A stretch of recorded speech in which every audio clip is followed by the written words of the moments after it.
Puan olur. Toplunu açsın uşaqlar. Səhifə 85. Yenə xəritələrə baxırıq. Dövləti öyrənməmişdən qabaq. Yox, səhifə 65, səhv dedim. 61. Topluda səhifə 61-i açırsınız. Baxırsınız 44-cü testdə. Hə, bir haradır orada? İspanya. Bilirsiniz də onu? Bəli. 2 İtalya. Düz Qərbi Avropada İspanya. Oranı Pireney yarımadası da adlandırırlar İspanya'nın. 4 Fransadır uşaqlar. 4'ü yadda saxlayın. Düz İspanyanın sarı. Deməli, xəritədə baxacaqsınız. İspanya, atlasda da baxa bilərsiniz. İspanyanın sağı olacaq Fransa. Fransanın sağı haradır? Avropa yazılı bir ora. Almanya. Fransa'nın sağlığının üstü değil, Avrupa'nın üstüdür. Avropa yazılan yer elə. Almanya. Almanya'da. Avropa ora qita olaraq yazılır. Dövlət olaraq Almanya'da ora. İspanya, Fransa, Almanya. Belə yadda saxlayacaqsınız. Nasıl koyuyor diye sorursan. İfa. İspanya, Fransa, Almanya. İspanya, sağı Fransa, sağı Almanya. Xəritədə yadda 5 saxlayın. Almanya. 5 Avropa yazılan yer Almanya. Avropa yazılan Beş yer Almanya. Makedoniya. Rəqəm verməyib. Arxa gəlir, onu demək istəyirəm. İfa. 2 haradır? 2 İtalya, Roma. İtalya, Roma dövləti. Safari. Bax, bu ərazilərdə Frank imperiyası olur. Romanı. Yəni Roma daxil olmaqla, Fransa daxil olmaqla, Almanya daxil olmaqla hamısında. Yəni böyük bir ərazi, bəli, böyük bir Frank imperiyası olub, Avropada olub, da Frank imperiyası. Amma İspaniyada olmayıb Franklar, uşaqlar. İspaniyada olmayıb Franklar. Fransada olublar, Almanyada olublar, İtaliyada olublar, Almanyanın şərq sahillərində yenə olublar. Bax, bu ərazilər olacaq Frank dövləti Avropada da görürsünüz ki, böyük bir dövlətdir, Frank dövləti. Yadımızda qaldılar xəritədə gəlir. Görürsünüz, tamamilə fərqli dərslər də ha. Biri Qaraxanlı Qəznəvidir, bayaq danışdıqlarımız, onlar türk dövlətləridir. Hə? Frank, Almanya. Fransa, Almanya, İtaliya bölgələri. Hamısı. Onlar Yəni hamısında. 1, 4, 2, 5, 1, 4, 2, bunların hamısı jüridir şey. Frank, bir də ki, Almanya olan tərəflər. Roma daxil olmalı. Köhnə Romadır, indi İtaliya deyirik. 1, 4, 2, Köhnə Roma şəhərini sallayır. 5 de İndi bu ərazilərdə olub Frank dövləti, yəni bunu türk dövlətlərindən qaçışdırmıyor. Türk dövlətlər adətən Asiyada olur. Məsələn, bayaq dedik, Qaraxanlı Qəznəvi ikisi də Asiyadadır. Amma bu Avropada başqa bir Avropalıların dövlətidir. Frank dövləti. Avropada yaranmış dövlətdir və Avropalıların Romadan sonra ən əhəmiyyətli dövləti Frank dövlətidir uşaqlar. Romadan sonra ən vacib Avropa dövlətidir. Frank dövləti. Romadan ən çox öyrənilən Avropa dövləti də Frank dövlətidir. 486-843-cü illərdə mövcud oldu. Biraz qəribə ili var. Mövcud olma ili. Öyrənərsiniz. 486-cı ilə 843-cü ilə qədər paytaxtını yazmırlar. Fransada yaranıb. Bayaq gördüyünüz İspaniyanın düz sağ tərəfi. Orada yarananda orada yaranıb, sonra digər yerləri tutubdu. Orada bir bu tayfalar, bu dövlət German tayfaları tərəfindən yaradılıb. Tayfanın adı German tayfalarıdır. Adından bilmiyorum. Hə. Və Germanlar Afrikadan gəliblər, Afrikanın şimalından gəliblər, o xalqların böyük köçü dövrü zamanı. Neçənci əsrlər idi? 4-7-ci əsrlər idi xalqların böyük köçü dövrü. Xalqların böyük köçü dövrü zamanı gəliblər Avropa ərazisinə və Fransa ərazisinə məşğullaşırlar. Biz Germanlar da biraz geridə qalmış tayfaları idi. İqtidai icma quruluşundan birbaşa feodalizmə keçid edilmişdilər də. Quldarlığı yaşamamışdılar. Buna görə də öz dövlətçilik ənənələrini, mədəniyyətlərini daha çox Romada götürəcəklər. Və Frankla Roma bir-birinə çox bənzəyir. Yəni daha çox Frank Romaya bənzəyir deyək. Frank Romadan çox təsirlənmişdir. Frank dövlətini yaradacaq Ludwig. Ludwig. Köhnə kitablarda bunu Ludwig yazıb. Bəziləriniz Ludwig kimi görə bilərsiniz. Təzə kitablarda Ludwigdir. 486-cı ildə Soissons döyüşü olacaq. Soissons döyüşündə bu Franklarla, yəni Germanlarla Roma canişini qarşı-qarşıya. Bilirsiniz ki, uşaqlar, Roma dövləti süquta uğrayıb. Düzdür? Bəli. Amma Roma süquta uğrasa da Hətta Qərbi Romada dağılmışdı 476-cı ildə. Bu əraziləri Qalliya ərazisi deyirlərdi, o dövrdə Fransa ərazisinə. Qalliyada bir Roma canişini qalmışdı. Roma canişini həmin əraziləri idarə edirdi. Və həmin Roma canişindən xalq narazı idi. Fransalılar narazı idilər. Çünki yaxşı idarə edə bilmirdi. Fransada vergiləri tez-tez artırırdı, öz başlanlıq eləyirdi. Ludwigdə bu German tayfalarını yığır, gəlir öz tərəfdarlarıyla bir yerə Qalliya ərazisinə, Fransa ərazisinə. Orada bir toqquşma baş verir Roma canişinliyi ilə. Xalq da daha çox halbuki şeyi dəstəkləyir, Ludwigi dəstəkləyir və Soissons döyüşündə franklar qalib gəlirlər, Roma canişini qoşunlarını məğlub edirlər və 486-cı ildə qalib gəlib bir müddət sonra Frank dövlətini yaradırlar. Romadan sonra Avropada yaranmış ən böyük imperiya olacaq Frank imperiyası. Amma dövlət kimi yaranır, hələ imperiya deyil. Süqut eləsə də mövcud. Necə? Süqut deyil, süqut eləsə. Qərbi Roma 476-dan dağılmışdı artıq. Prosto onun ərazilərində yaranır da Frank dövləti. Onda Frank dövləti Romaya son qoyub. Yox, Romaya son qoyulur. Roma son qoyulmuşdu artıq. Kim son qoyub Frank dövləti? Franka kim son qoyub? Və dediniz Roma. Deyirəm, Roma canişininə son qoyub. Yəni Romanın özü yox idi, canişini buranı qalıb idarə eləmişdi. Roma canişinə son qoyub, Frank dövlətini yaradır. 486-cı ildə Ludwig və nə edir? Xristianlığı qəbul edir. Belə yazılır, yerli əhalinin dinini qəbul edir. Yerli əhalinin dini də xristianlıqdır. Niyə? Yerli əhalinin dəstəyini qazanmaq üçün. Deməli, franklar bilirsiniz ki, ibtidai icma quruluşundan çıxmışdılar. Yəni, bütpərəst idilər təzə-təzə vaxtlarda. Yəni, bütpərəstlikdə imtina edir, xristianlığı qəbul edir. Yerli əhalinin dəstəyini qazanmaq üçün. Xalq axı xristian idi. Fransalılar xristian idi, Qalliyalılar. Hökümdar da istəyir ki, yerli əhalinin dəstəyini qazansın da. Ona görə də xristianlığı dövlət dini kimi qəbul edir. Dövlət dini edir. Soissons döyüşün adıdır. Soissons döyüşündən sonra yaranır Frank dövləti. Ludwig xristianlığı qəbul edir, yerli əhalinin dəstəyini qazanmaq üçün. Sonra üstündən bir müddət keçir. Gəlirik ən vacib yerlərinə. Ən çox düşən hadisələrdən biridir 732-ci il Poitiers döyüşü. Franklarla ərəblər arasında baş verəcək. Franklar qalib gələcək. Ərəb qoşunları. Franklarla ərəblər arasında Poitiers döyüşü baş verəcək. Franklar ərəblərə qalib gələcək. İndi açın yenə topluluğu. Səhifə bayaqki kimi 41-i açırsınız. Ya 61-i açırsınız səhifə. Bayaqki xəritəyə baxırsınız. Topluda səhifə 61-də 44-cü tez. Baxdınız? Bəli. İndi bir haraydı? İspaniya. İspaniyanın, düzdür? Coğrafiya keçənləri yaxşı bilər. İspaniya ilə Afrikanı birləşdirən bir boğaz var burada. Cəbəl Tariq boğazı, bax burada. Görürsünüz? Ərəblər Cəbəl Tariq boğazından keçərək İspaniyanı işğal etmişdilər 711-ci ildən bəri. İspaniya da Avropa ölkəsidir də. Deməli, bu dövrdə İspaniya ərəblər tərəfindən işğal altındaydı. Amma ərəblərin məqsədi nə idi? Avropanın hamısını işğal eləmək və bütün Avropada İslamı yaymaq. Bütün Avropanı işğal eləsin ərəblər, Avropada İslamı yaysınlar. Yox, niyə? Çünki franklar bunlara imkan verir. İndi ərəblər İspaniyanı işğal edirlər, biri. Sonra hara girməlidirlər? 4-ə, yəni Fransaya girməlidirlər. Amma orada Frank var dedik.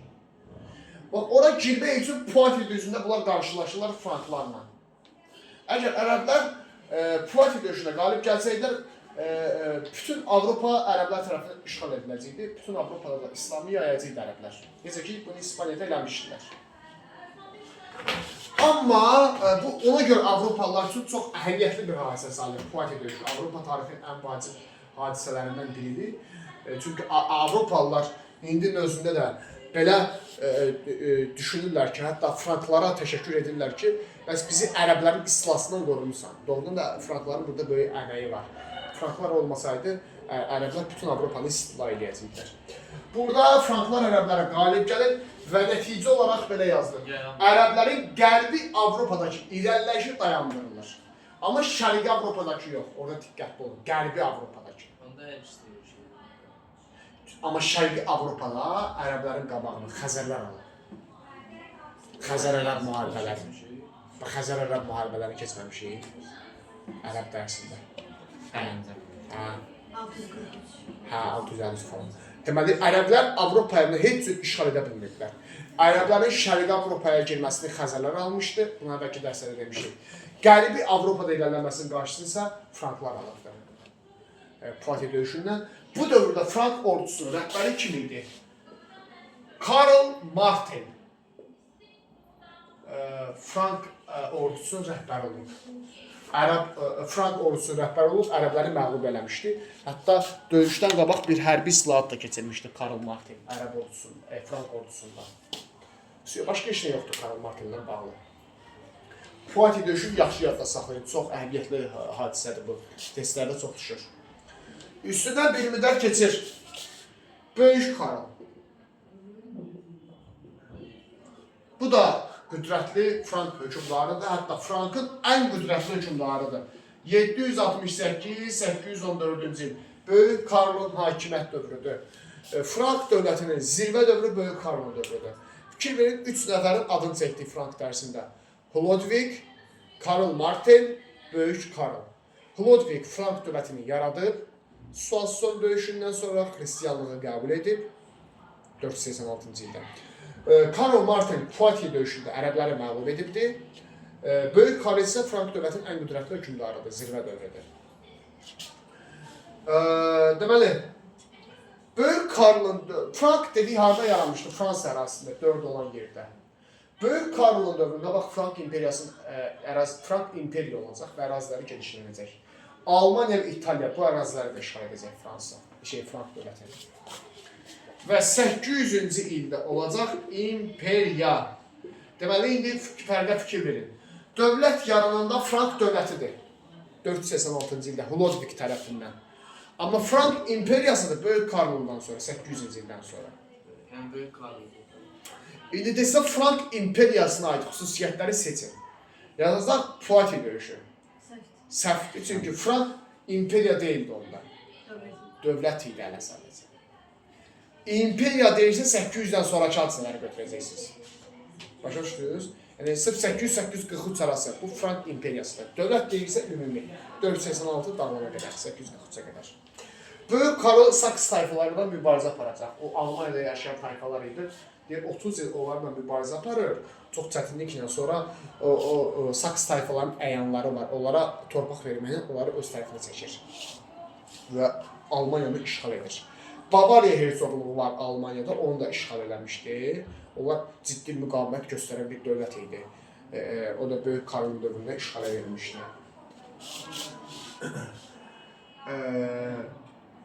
Böyük Karlın dövründə əsas bunlardır. Hə, bir də Böyük Karlın hərbi islahatı var. Muzlu ordu yaradılıb. Muzlu ordu. Bu da Böyük Karlın dövründədir. Deməli, muzlu ordu nədir? Pullu ordu. Pullu orduydu. İkisi də yaxşı bir şeydir. Pulla alırdı. Şeydə də var idi. Romada da var idi. Afina, Spartada muzlu. Romada da muzlu ordu deyirlər, yalnızca. Daha şeylə, vətəndaş müharibəsi yarananda olmuşdu. Ona görə dövlət zəifləmişdi. Roma ilə Frank dövlətinin oxşar cəhəti olacaq muzlu ordunun olması. Bu hərbi islahat keçirir, kəndliləri oradan uzaqlaşdırır. Çünki deyirdi ki, kəndin işi gücü torpaq həkməkdir. Mal qara saxlamaqdır. Deyirdi ki, gəl sən mal qaranı saxla. Vergödə kifayətdir. Kəndliyə. Yəni kəndliləri ordudan uzaqlaşdırıb pullu ordu saxlayır, muzlu ordu saxlayır. Bu da yaxşı bir şeydir, çünki pullu ordu olanda daha peşəkar ordu olur, daha yaxşı döyüşür ordu. Pul alıraq. Hə, muzlu ordu daha peşəkar ordu deməkdir. Bu da olmuşdur Böyük Karlın hakimiyyəti dövründə. Romada Frank dövlətində muzlu ordunun formalaşması. Böyük Karlın ölümündən sonra 814-cü ildən sonra Frank dövləti yavaş-yavaş zəifləməyə başlayır, tənəzzül eləməyə başlayır. Bir də 843-cü ildə biz deyirik ki, Frank dövləti 3 hissəyə parçalanır. 2 hissəyə yox, 3 hissəyə parçalanır. Almaniya, İtaliya, bir də Fransa. 843-cü ildə Frank imperiyası 3 hissəyə parçalandı. Almaniya, İtaliya və Fransa. Frank imperiyasının parçalanmasından sonra 3 dənə dövlət yarandı. Yəni Avropada feodal pərakəndəlik dövrü başladı. Necə bizdə xırda dövlətlər var idi, Şirvanşahlar, Sacilər, Salarilər. Biz dua deyirdik feodal pərakəndəliyi. Deməli, Frankın dağılmasından sonra da Avropada feodal pərakəndəlik dövrü başlayıbdır. Böyük Karlın ölümündən sonra amma. İldi ki, bu Fransa, Almaniya və İtaliya dövlətləri, yəni qardaş dövlətlərdir. Üçü də eyni vaxtda yaranıb 843-cü ildə. Fransa krallığı verirlər məsələn. Bu oldu Frankın sonu. Neçədir saat? Saat 25. 25. İndi keçirik Bizansa axırıncı dərsimizə. Bu biraz böyük idi Frank. 95'te yaranmış. Azdır ki. Gəlirik Bizans imperiyasına.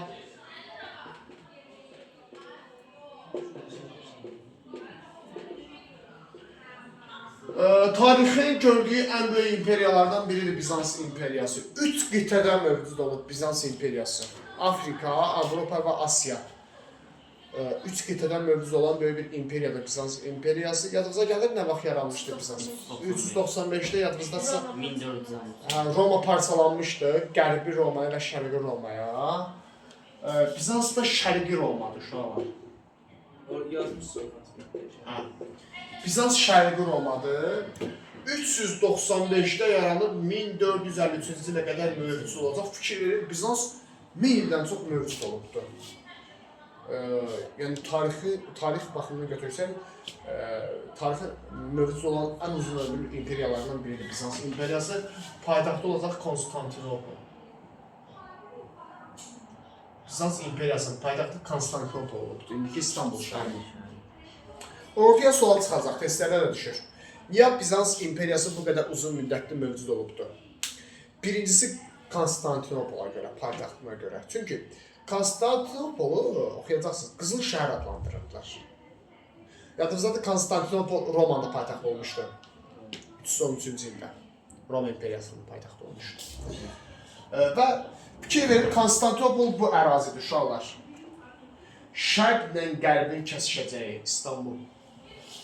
Çox zəngin ərazi sayılırdı orta əsrlər dövründə. Sən şərqdən qərbə getmək istəyirsənsə və ya qərbdən şərqə getmək istəyirsənsə Bizansdan keçməlisən, Konstantinopoldan keçməlisən. Ona gömrük pulu verməlisən, gömrük vergisi verməlisən. Ona görə də Konstantinopol çox zəngin bir şəhər sayılırdı. Və o qədər zəngin şəhər idi ki, Bizans dövləti o qədər varlı dövlət idi ki, özünə muzlu ordu saxlaya bilirdi. Deməli, Bizansda muzlu ordu olmuşdu.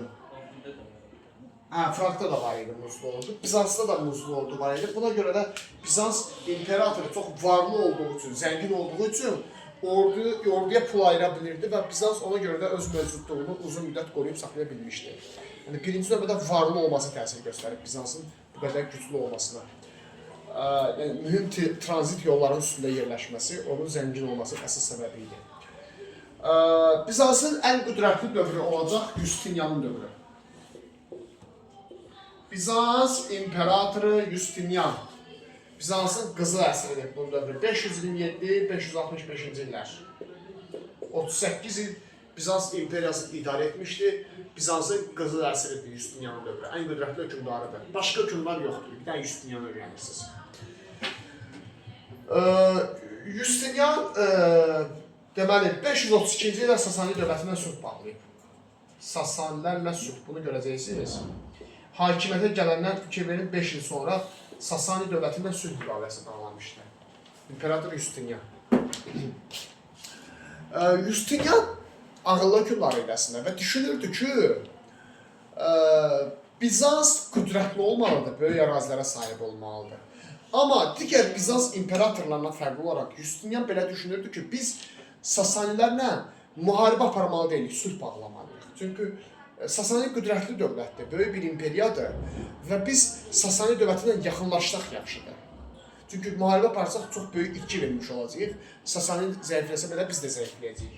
Ona görə Justinian Sasani dövlətindən sülh bağlamağının tərəfdarı olub. Ona görə gördüyünüz kimi gəlindən dərhal 5 il sonra, hakimiyyətə gələndən 5 il sonra, 532-ci ildə Sasani ilə sülh bağlamışdı. Əvəzində Vandal krallığını işğal edib. Vandal krallığı. Afrikada yerləşən bir dövlət idi, Vandal kralları. Onunla müharibə aparıb Vandalları işğal eləmişdi, ərazisini genişləndirmişdi.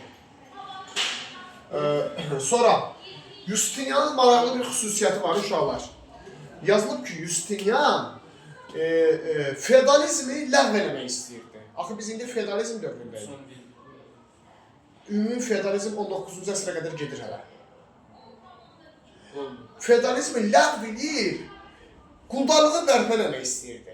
Normalda feodalizmdən sonra nə gəlir? Kapitalizm. 3-cü əsrdə yaranmışdı. Hə, feodalizm 3-cü əsrdən bəri var da. İndi feodalizmdən sonra kapitalizm gələr də. Bu feodalizmi ləğv edib, quldarlığı geri qaytarmaq istəyirdi. Belə bir hökmdar idi, istəyirdi ki, tarixi geriyə qaytarsın. Və Romanı bərpa eləmək istəyirdi Justinian. Ona görə çoxlu müharibələr aparırdı o kiçik dövlətlərlə ki, onların hamısını qaytarsın, qaçsın təzədən Bizansın tərkibinə. Amma bu siyasəti uğursuz olacaq. Özü nə qədər qüdrətli hökmdar olsa da bu addım uğursuz olacaq. Çünki siz tarix irəli doğru getməlidir, hər zaman belədir. Yəni sən tarixi geri qaytara bilmərsən. Bir də Justinianın dövründə müqəddəs Sofiya məbədi tikdirilir. Bu da onun mədəni tədbiridir. Məşhur bir abidədir. Konstantinopolun mərkəzində müqəddəs Sofiya məbədi. Bu indi İstanbulda Ayasofya məscidi deyirlər də buna. Məscid deyirlər hazırda Türkiyədə bunu. Müqəddəs Sofiya məbədi Justinianın dövründədir. Justinian ölümündən sonra Bizans imperiyası zəifləməyə başlayır. Xüsusən də 7-ci əsrdə. Bizans imperiyası tənəzzül edir. Yavaş-yavaş. 11-ci əsrdən sonra daha da zəifləyir Bizans. Zəifləməsinin ən böyük səbəbi gəlirlərin azalmasıdır. Gəlirlərin çox olduğu üçün demişdik, daha güclü idi. Bizansın gəlirləri, büdcəsi azalandan sonra Bizans da zəifləməyə başlayacaq.